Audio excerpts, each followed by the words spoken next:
He paid $4 and a train fare to bring a stranger across half the country, and when she stepped down off that wagon, he looked at her like he'd been swindled. A widower with 2 motherless children, a ranch the bank had its hand around, and a thirst in the ground that hadn't broken in 2 years. He'd advertised for a housewife, someone quiet, someone to mend and cook and keep the children from going feral while he watched everything he'd built dry up and blow away.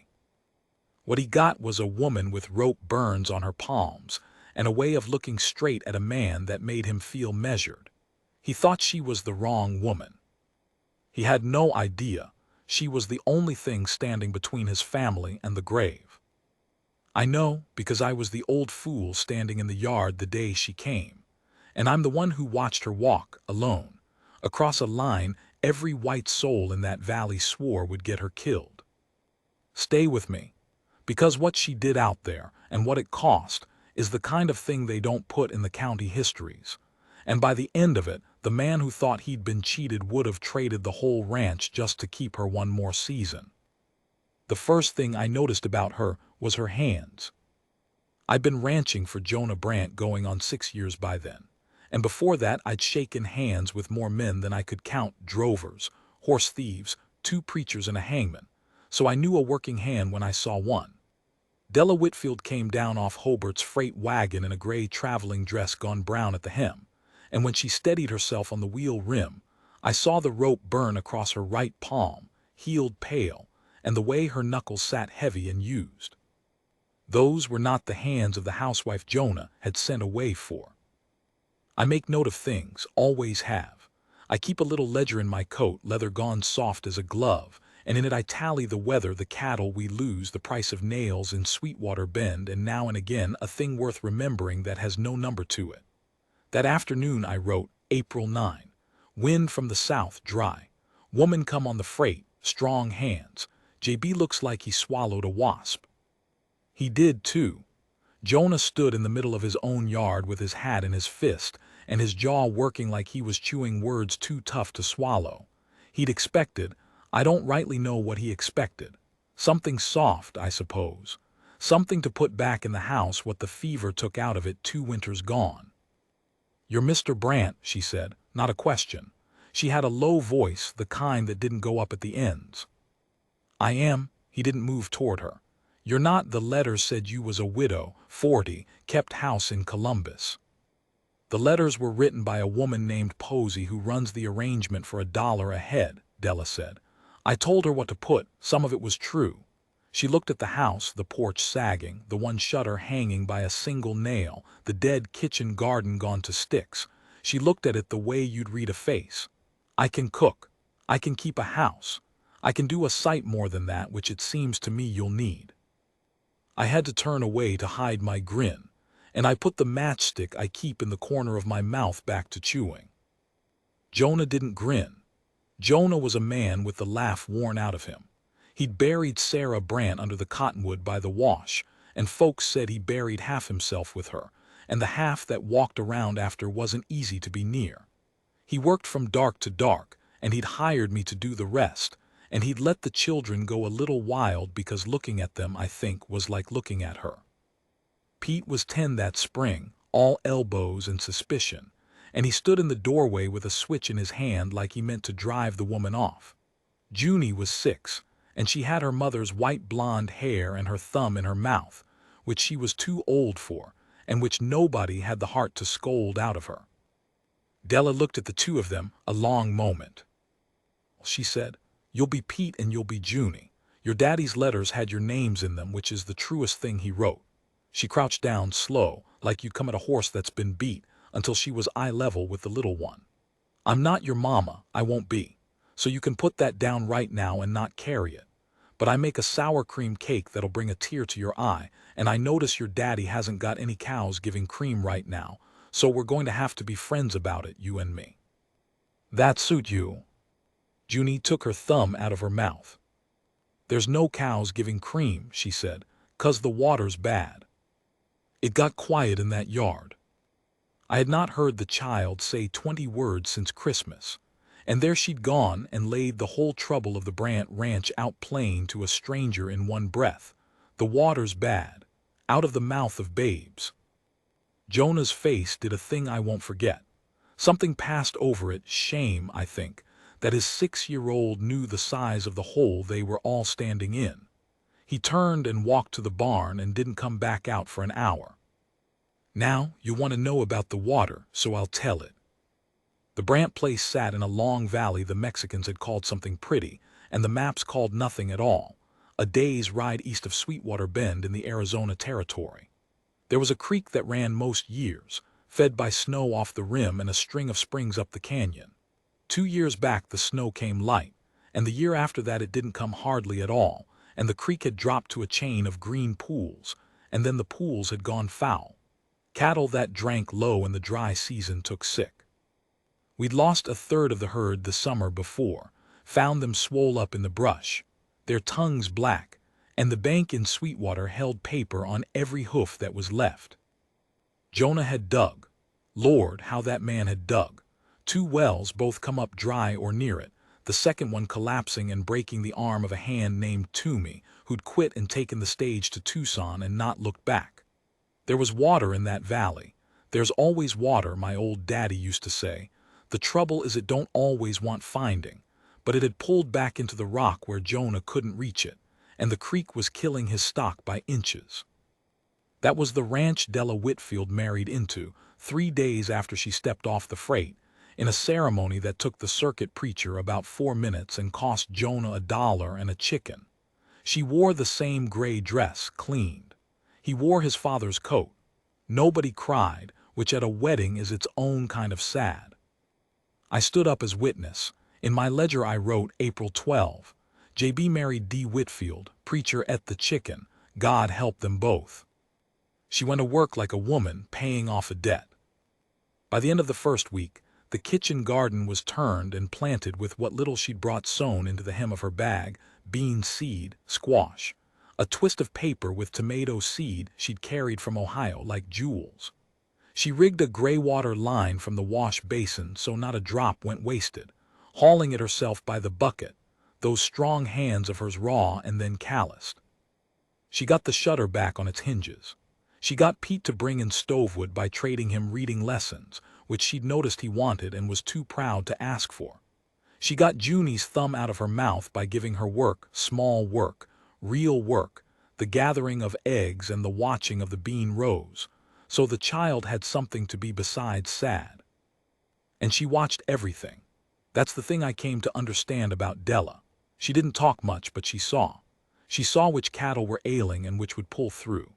She saw that Jonah wasn't sleeping, that he sat up at the table at night with the bank's letters spread out, and a pencil he never wrote anything with.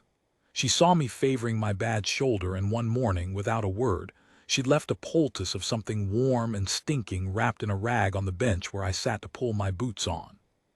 For the shoulder was all she said. It worked too, the witch. What she did not get in those first weeks was anything from Jonah but a roof and his name. He kept her at arm's length the way a man keeps a fire at arm's length when he's been burned and knows that he could be again. He was civil. He was nothing more. And I watched her notice that too, and set it aside and keep working, because she was a woman who'd long ago learned not to wait on a thing she couldn't make happen by wanting it. I'll tell you now what I didn't know then. Della Whitfield had buried 2 children of her own back in Ohio, and a husband who drank, and she'd run from the husband while he still breathed, which in that country and that year was a thing a woman could hang for, near enough. She told me later, on a cold night when the telling came easier than the holding. She'd answered Posey's advertisement not for love and not for comfort, but because a woman alone in 1884 was prey. And a woman married, even to a stranger, even out at the edge of the world, was at least a woman with a name and a door that locked. She'd come to the Brandt place the way a swimmer comes to a piece of floating wood, to stay above the water. And then the water, the real water, the bad green water, took aim at the one thing she'd let herself start to love. It was Junie. She came in from the bean rows on a Tuesday in May, flushed and quiet, and by Tuesday night she was hot to the touch and her throat was tight, and by Wednesday she couldn't hardly swallow, and there was a gray skin coming up in the back of her mouth that I saw when Della held the candle and looked, and I saw Della's face when she looked, and I knew it was bad. "What is it?" Jonah said. He was standing in the doorway of the children's room with his hat in his hand again, the way he'd stood in the yard the day she came, like a man who didn't know how to be inside his own trouble. Della was a long time answering. "I've seen it before," she said finally, quiet so the child wouldn't hear, though the child was past hearing much. "In Columbus. It went through the tenements the year she stopped. It went through bad. It's a sickness of the throat. It closes up." She wet a rag and laid it on Junie's forehead, and her hand was steady, but I was close enough to see it wanted to shake. "Some live. The strong ones, the ones that get tended close. Some." She didn't finish that either. Sarah Brandt had died of a fever. Not this one, a milk fever, after a baby that didn't live, but a fever all the same, in that same bed, with Jonah standing in that same doorway, unable to do a single thing about it but watch. I saw the whole of it land on him at once. I saw 2 years of held-down grief come up his throat like the green water coming up out of the ground. "I'll ride for Doc Albright," he said. "Sweetwater's a day there and a day back," Della said. "And Albright's a horse doctor who drinks, you know it." She looked up at him. "Jonah, she might not have 2 days." The candle guttered. Outside the wind had come up, the dry south wind, the one my shoulder had been promising me, and it pushed at the shutter she'd mended and made the whole house breathe. I'll tell you what nobody in that room said out loud, though all 3 of us grown ones were thinking it. There was a band of Apache camped up the canyon. We'd known it 3 weeks. Pete had seen the smoke first and come running, white as a sheet, hollering about it the way the boy had been raised to holler about it, because in that valley in that year, the word Apache was a word mothers used to make children behave. There'd been a band, a small one, women and old ones and children and a few men, the kind of remnant that was all that was left in that country after the soldiers and the years had done their work, moved into the high canyon where the last of the spring still ran sweet. They weren't raiding. They weren't hardly anything. They were surviving up there the way Della was surviving down here, keeping above the water. But the men in Sweetwater Bend had been talking. There'd been a meeting at the Mercantile I'd heard about secondhand, talk of getting up a party, of riding to the fort, of clearing them out before they get bold. The way men talk when they're scared and bored and looking for somewhere to put it.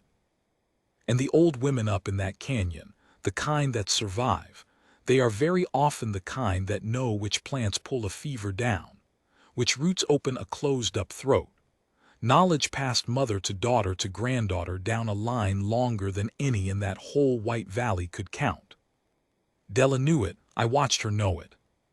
"There's people up the canyon," she said. Jonah's whole body went stiff. "No. Jonah, you don't know what you're saying. You're new to this country. You don't." His voice cracked and he hauled it back down. "Those people are not going to help us.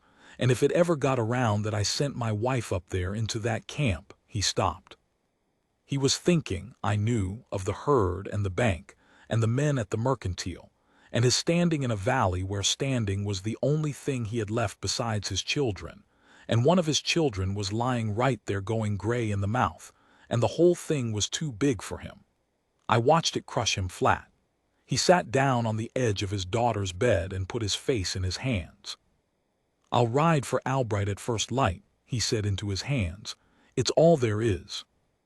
Della looked at him a long time. Then she looked at Junie, whose breath had gone to a thin whistle, a sound I have heard since in nightmares. And I saw her decide. She didn't say anything more to him. That was the thing. She didn't argue. She'd learned somewhere back in Ohio that a woman who argues gives a man the chance to forbid her, and a woman who is forbidden has to choose between obeying and defying a man is a sin they'll hang you for one way and shun you for another. So she didn't ask.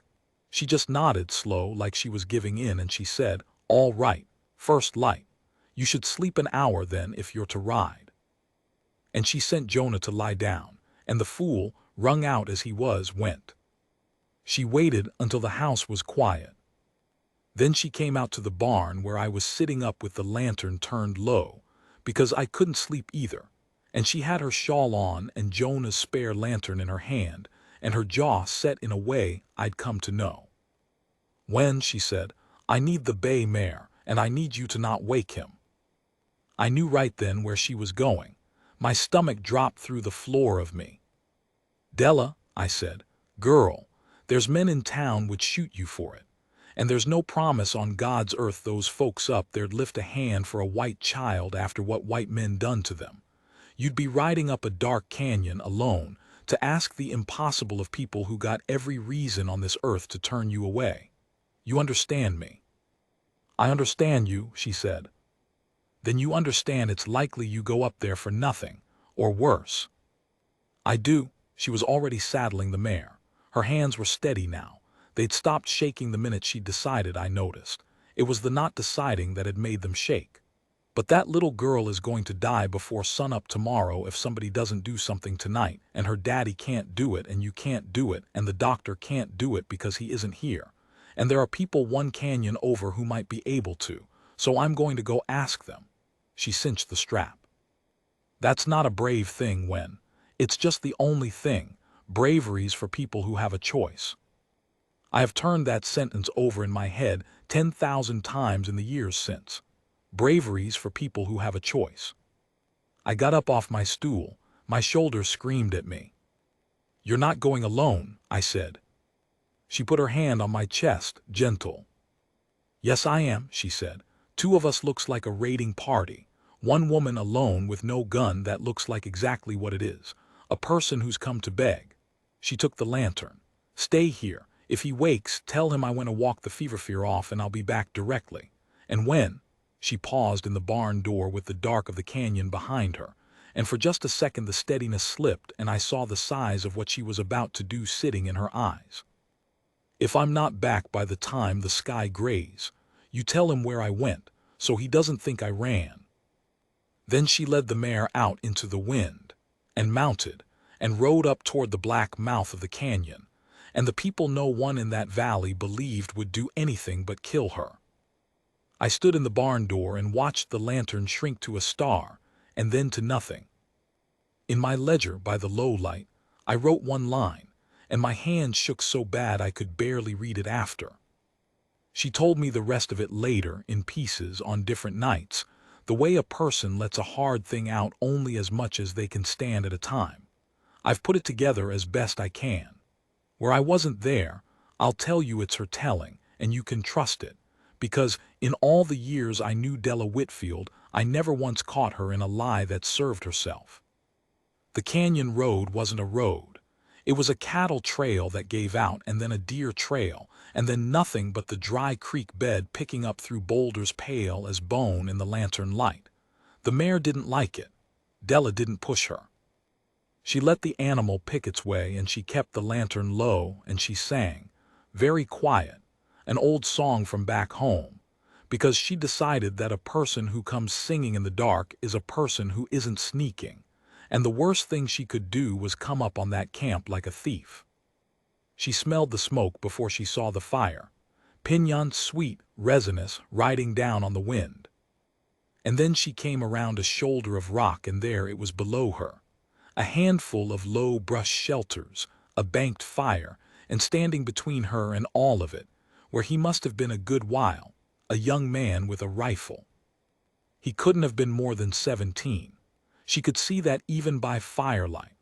But the rifle didn't care how old he was, and it was pointed at the middle of her, and his face was a face that had learned a long time ago that strangers in the dark meant death. "I have no gun," Della said. She said it slow. She put both her empty hands out from her sides where he could see them, lantern in one, reins in the other, and she let him look. "I have no gun. I came alone. I came." She didn't have the words. There were no words she shared with this boy, so she did the only thing left to her, the thing she'd carried up the whole Black Canyon. She touched her own throat and she made the sound, the thin, closed-up whistle of her stepdaughter's breathing. And then she pointed back down the canyon, toward the ranch, toward the valley, and she held her hand low to the ground, small, a small one. And she made the sound again, the dying child's sound, and she let her face do what it wanted to do, which was come apart. The boy stared at her. Then he called over his shoulder, sharp in his own tongue, not taking his eyes or the rifle off her. And after a moment an old woman came out of the dark. I have thought a great deal in my life since, about what that old woman did, and what it cost her, and what it must have weighed. Her name was Lutza. I'll give it to you plain because she earned the keeping of it. She was old, Della guessed 70, though she said you couldn't rightly tell, the desert and the years having carved her down to rawhide and will. She'd buried more people than Della had ever met. She'd seen her band run from the soldiers across 2 territories. She'd seen the men taken or killed, and the children sicken on bad rations at the agency they'd fled. She'd lost a daughter and was raising the daughter's son, the boy with the rifle, whose name was Eskel, and who had every reason under that hard sky to want every white face in the valley dead. And here came a white woman up the canyon in the night, alone, unarmed, making the sound of a child dying. Lutza came and stood in front of her. She looked at Della a long, long time. Della said it was the longest she ever stood still in her life. The old woman looked at her hands, those working hands, the rope burn, the new calluses, and at her face, and at the cheap wedding band that didn't fit right, and Della had the sense of being read all the way down to the bottom, the way she herself read other people, and she understood she was in the presence of someone who saw even more than she did. Then Lutza spoke. Eskel translated, in the rough, careful English he'd picked up at the agency school before they ran from it. And what the old woman said, Della never forgot, and so I never have either. She said, white men came to our camp making the sound of friendship. We helped them, then they came back with the soldiers. Eskel's voice shook saying it. Why would I go down into your valley where the men are already talking of riding up here to kill us and put my hands on your child? If she lives, you forget us. If she dies, you say the Apache witch killed her and then they come and we are gone. She made a small motion with her hand like brushing sand off a stone. Gone. Della heard all of it. And here is the thing I most want you to understand about her, the thing the title of this story can't hold, because it makes her sound like a savior, and she was no such thing. She was just a woman who'd been on the wrong side of power herself and so could see it clear. She didn't argue that she was different. She didn't promise gratitude. She knew gratitude was worth nothing and that the old woman knew it too. She said, "You're right, all of it. I can't promise you the men in town won't come. They might come whether you help me or not. I heard them talking. They've near made up their minds, and that's a thing you should know whatever you decide tonight." She took a breath. "But I can tell you what I heard. There's a man named Foley been riding the fort. They mean to send word the band up the canyon is hostile. If a rider went to the fort first, got there before Foley's letter, and said you were peaceable, that you'd done a Christian thing and saved a white child's life, with witnesses, white witnesses, that's a different letter for them to answer. I don't know that it would save you, but it's the only card I've got, and I'll lay it down for you tonight, whether you help me or not, because you ought to know they're coming." It got quiet in the canyon. The fire popped. Somewhere a child, one of theirs, coughed in its sleep, and Della understood all at once that the band had sick of their own, that the bad year had reached up the canyon too, that these people were as close to the edge as the Brandts were, closer, with no bank to even owe. Lutza looked at her for a while more. Then the old woman said something to Eskel, short, and Eskel lowered the rifle, and Lutza turned and went back into the dark, and Della stood there not knowing if she'd been refused. She came back with a deerskin pouch. "She will go," Eskel said. He sounded like he didn't believe it himself. She says a child is a child. She says she will not let yours die to teach your men a lesson, because that is the thing your men do, and she is not your men." He swallowed. "She says if you have lied, if this is a trap, her grandson will know it before the bottom of the canyon, and he will not let her walk into it. He comes too." "He comes too," Della said. "Yes, thank you, thank." "Do not," Eskel said, and there was the whole weight of the agency school and the soldiers and his dead mother in it. "Do not thank us yet." They came down the canyon, 3 of them before dawn, the old woman up behind Della on the bay, light as a bundle of sticks, and the boy on foot with his rifle, watching every shadow. I was still in the barn door. I'd been in the barn door 4 hours, I think. When I saw them come into the lantern light, I near fell down. Lutza went into the house and looked at Junie and made a sound low in her chest that I have only ever heard from people standing over the badly hurt. And then she went to work, and she did not stop for a long time. I won't pretend I understood the half of it. There were leaves she steeped and made Della spoon between the child's lips. There was a thing she did, a fearful thing with a hollow reed and a steady hand, to open the closed-up throat enough to breathe. I had to leave the room for that part, old coward that I am, and Della held the child and did not flinch, and afterward her dress was ruined, and she never said a word about it. There was a smoke she made on the hearth, herbs on a coal, that filled the room with a smell like green rain, and she fanned it toward the child's face with a hawk's feather, and she sang low the whole night through, a song with no words I knew, that nonetheless I have never in my life forgotten the shape of. And Jonah woke maybe an hour into it. I dreaded it. I'd rehearsed what I'd say. I didn't get the chance. He came to the door of that room and saw the old Apache woman bent over his daughter and the smoke and the boy with the rifle standing in the corner, and I saw his hand go to where his gun would have been if he'd been wearing it, and I saw Della rise up off her knees and stand between him and all of it, square, her ruined dress, her steady hands, and she said one thing. She said, "She's breathing, Jonah. For the first time since dark, she's breathing. Now you decide what kind of man you are. But you decide it quiet, and you decide it out in the yard, because there's a child in here trying to live." And the man, the hard man, the grief-locked man, the man who'd built his whole standing on being the kind of valley man who'd never let an Apache near his door, looked past his wife at his daughter. And Junie's chest was rising and falling, rising and falling, with a sound that was still bad but was no longer the whistle, no longer the dying sound. Jonah Brandt went out into the yard and he sat down on the chopping block, and he cried like I have only heard one other man cry, and that was at a hanging, and it was the man being hanged. By the gray of morning the child was sleeping, real sleep. The fever broke and run off her in a sweat that soaked the bedding. Lutza sat back on her heels and her face was gray with the tiredness of it.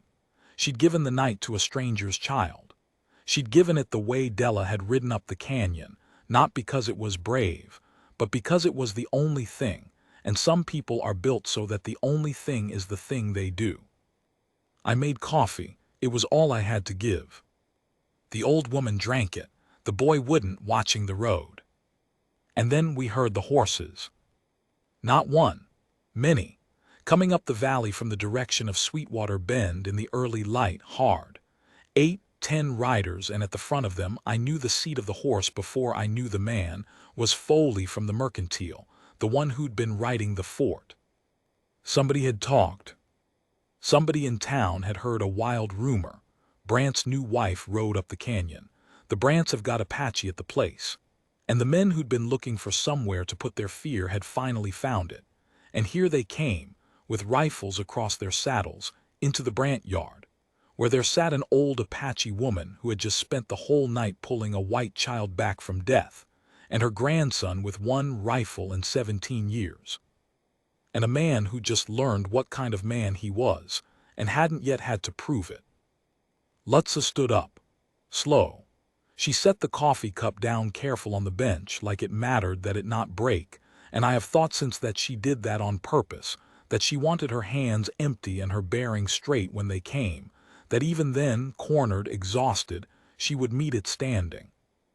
He came up off that chopping block where he'd wept the night out of himself, and he was through the door and down off the porch, and standing in the middle of his own yard between the riders and his house before Foley's horse had stopped, and he did it without his hat and without his gun, and I have never in my life been prouder of a man, before or since. "Foley," he said, "that's far enough." Foley pulled up. There were 9 of them. I counted, I always count. 9 riders, and I knew everyone, and not a one of them would meet Jonah's eye square except Foley, who was the kind that mistakes meanness for nerve. "Step aside, Brandt," Foley said. "We know what you got back there. Whole valley knows. We come to deal with it." "You come to murder an old woman," Jonah said, "is what you come to do. So let's call it that, since we're all neighbors here and ought to be honest." His voice was shaking, but it didn't break. "That old woman spent the night pulling my Junie back from the diphtheria. My girl was dying, Foley. Dying. Albright's drunk in Sweetwater, and you know it, and there wasn't a soul in this whole valley could do a thing, and that woman walked down out of that canyon and put her own life in your hands to save my child. So you tell me to my face you're going to ride into my yard and kill the person who saved my daughter's life, and we'll go from there, you and me." The wind moved through the cottonwoods. "It's a strange thing, a crowd of armed men. I've watched a few. There's a moment where it can go either way, where it's looking around at itself trying to decide what it is, and a single voice can tip it, and the voice that tips it is most often the voice of a man who reminds the others they have to go on living next to each other after. That voice was Della's. She'd come out and stood on the porch, not in front of Jonah, beside him, a step up, where they could all see her.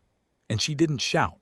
She'd learned long ago that shouting was a thing they could refuse. "There's something you men ought to know," she said.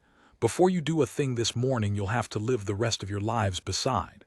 She looked from face to face, slow, and she had a way, our Della, of making a man feel singled out and seen. "I rode up that canyon last night and I begged, on my knees near enough. And they had every reason to turn me away after the way they've been used, and instead they came down here knowing there were men in this valley who'd ride out to do exactly what you're sitting your horses fixing to do. They came anyway, to save a child that wasn't theirs." She let that sit. "Now, Foley's been writing the fort to call these people hostile. I expect some of you have signed your names to it. So here's the thing you'll want away. There's a fever in this valley now. It'll go to your houses next. That's how it travels. It doesn't care whose children. And when it comes for yours, the only soul in 50 miles who knows how to fight it is the woman you're pointing those guns at. So you go on and shoot her. And then you go on home and wait." I have never heard a yard go so quiet. It wasn't grand. It wasn't a speech for the history books. It was just true, and it was aimed exactly where it would land, which was at the one thing those men loved more than they hated, their own children, and I watched it go in. Hobart, who drove the freight, was the first to turn his horse. Then the Mercer boys. Then, one at a time, the rest, until it was only Foley sitting there alone with his face working, a man whose mob had melted out from under him. And there is nothing on God's earth so harmless and so foolish as one mean man without a crowd. "This ain't done, Brandt," Foley said. "It's done for today," Jonah said. "Ride home, Foley. Your wife'll want to know you didn't murder anybody this morning." And Foley rode. The fever did come to the valley, like Della said it would. It went to the Mercers and to the Hobart place, and to a family of homesteaders out past the bend whose name I never learned, and it would have killed children in every one of those houses, but for the fact that an old Apache woman, who owed this valley nothing but grief, went from cabin to cabin in the back of Jonah Brandt's wagon and showed Della how to fight it. And Della showed the mothers, and between them they pulled more than a dozen children through that long bad summer. They lost 2. I won't tell you they saved them all, because they didn't, and Della would haunt me if I let you believe a lie. The homesteader's youngest and the second Mercer girl. Lutza stayed 2 days and a night with that Mercer girl and lost her anyway. And Della told me the old woman wept. That for all the death she'd seen, she wept for that white child she'd never met before that week. And that the Mercers, who'd had a man in Foley's party, didn't know how to hold what that meant, and so just stood there in their grief, while the Apache woman cried for their daughter. And something in the valley shifted in that yard that didn't ever shift back. You don't easily go on hatting people after you've watched them weep for your dead child. And the water, I promised you about the water. It was Lutza, of course. Who else? One evening late in that summer, after a birth she'd helped Della through, the Hobart woman's, she had Eskel walk Jonah and me up the canyon, past the camp, to a place high in the rocks where the band watered, a seep coming clean and cold out of a crack in the stone, the way the canyon springs had run before the dry years. And Eskel showed Jonah how the water there ran under the rock, down a fault you couldn't see from below, in the direction of the Brandt Valley. How if a man dug not in the flat bottomland where Jonah had broken 2 wells and a hand's arm, but at the foot of the canyon where the fault came down, he'd likely find it shallow and sweet. My grandmother says, Eskel told us, you were digging for water where water is easy to want, not where water is. She says white men do this with many things. Jonah laughed at that. First time I'd heard it in 2 years. A short, surprised bark of a laugh, and he put his hand over his mouth like it embarrassed him, and Eskel almost smiled. We dug where she said. We hit water at 11 feet. Sweet, cold, steady, it's running yet.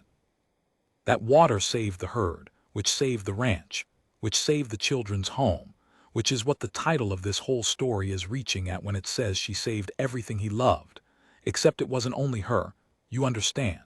It was never only her. It was an old woman who'd been given every reason to let a white man's cattle die of thirst, who instead climbed the rocks one tired evening to show him where the water was. People keep wanting to make it a story about one woman who saved a man. It was always more people than that, helping across a line they'd all been taught to die before crossing. The band didn't get to stay. I'll tell you that part because Della would want it told true.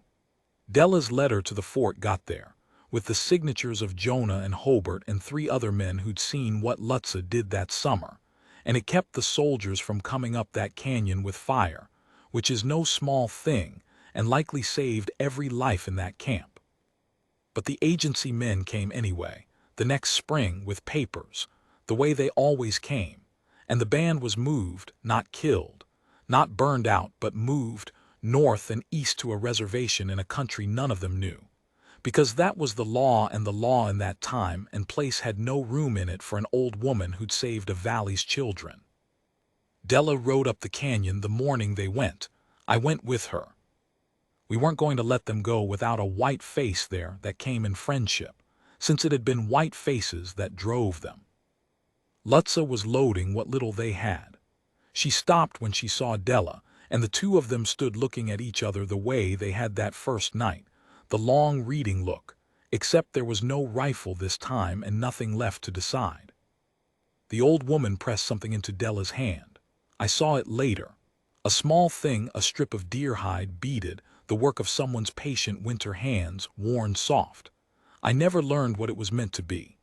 Della wore it pinned inside her collar every day of her life after, against her throat, and she's buried with it now, out under the cottonwood by the wash, not 10 steps from Sarah Brandt, in ground that the well Lutza found keeps green. Eskel translated the old woman's last words. He had to stop in the middle to get himself in hand. She said, "You came up my canyon in the dark to beg for a child. I will think of you when I am in the other country, and I will not be ashamed of the white people because of you. That is a thing I did not think I would say." And then she said one more thing, and Eskel didn't translate it, and Della didn't ask him to, and the 2 women just held hands a moment, an old Apache woman and an Ohio runaway, and then the wagon pulled away east and we stood in the dust and watched it the way I'd watched Della's lantern go up that canyon, until it was a star, and then it was nothing. Jonah loved her by then. I should say so since the title's leaning on it. It came slow and late, and it came real, the way water comes up through rock, not where you go looking for it, but where it's been the whole time. He never did make speeches. But I saw him, that next winter, set down the bank's letters one night, the ones he'd never written a word on, and instead write a long while in a different book.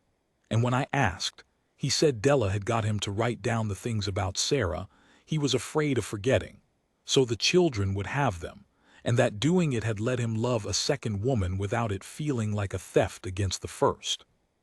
He said Della had told him grief and love aren't a herd, There's no fixed number, you don't have to lose one to feed the other. He said it like he was quoting scripture. For Della, I suppose it was. I'm an old man now and most of them are gone. Jonah under the cottonwood and Della beside him with the beadwork at her throat. Pete has the ranch and the deep well and 3 children of his own, and he tells the story right. I've heard him. He doesn't shave the Apache out of it the way the county history did.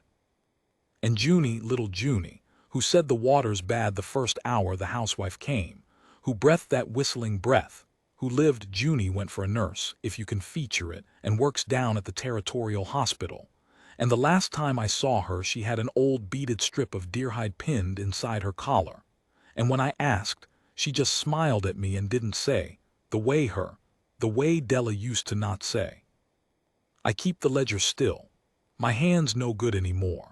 But I went back the other night and found the line I wrote that worst night, D gone up the canyon, God keep her. There's nothing else can, and under it, where there's been a blank space all these years, I finally wrote the rest.